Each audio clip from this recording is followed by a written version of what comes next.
Hey, you want to learn about bubbles? Not that kind of bubble, stupid. We're talking about economic bubbles. You know, like housing crisis, dot-com bubble. We're going to talk about why bubbles form, irrational decisions investors make, and tips for new and experienced investors. So stay tuned! First off, what does bubble mean?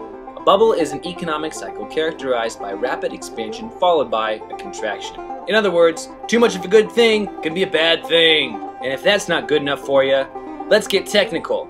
A bubble is a surge in equity prices, often more than warranted by the fundamentals and usually in a particular sector, followed by a drastic drop in prices as a massive sell-off occurs.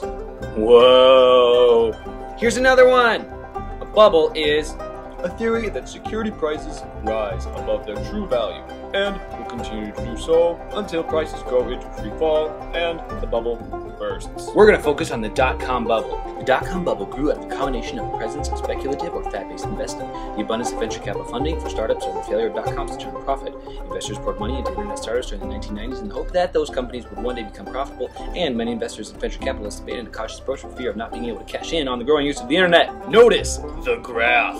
So why do you think investors kept investing? Behavioral finance states that there are three factors which create irrational market behavior. Overconfidence, biased judgments, herd mentality. When investors are overconfident, they think they can beat the market. This leads to overtrading. Another symptom of overconfidence is found when investors during the tech crash kept pouring money into these new startup tech companies and hoped that they would one day become profitable. Since the money kept pouring in, the growth V stocks skyrocketed to valuations that could not be sustained. The second irrational market behavior is biased judgments.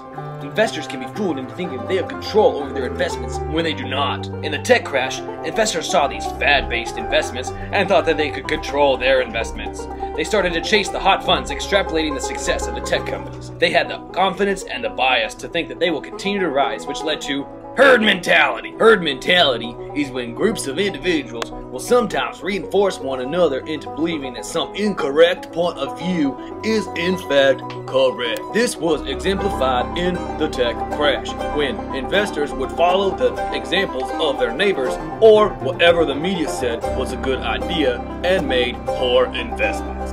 Here's some tips. Avoid herd behavior.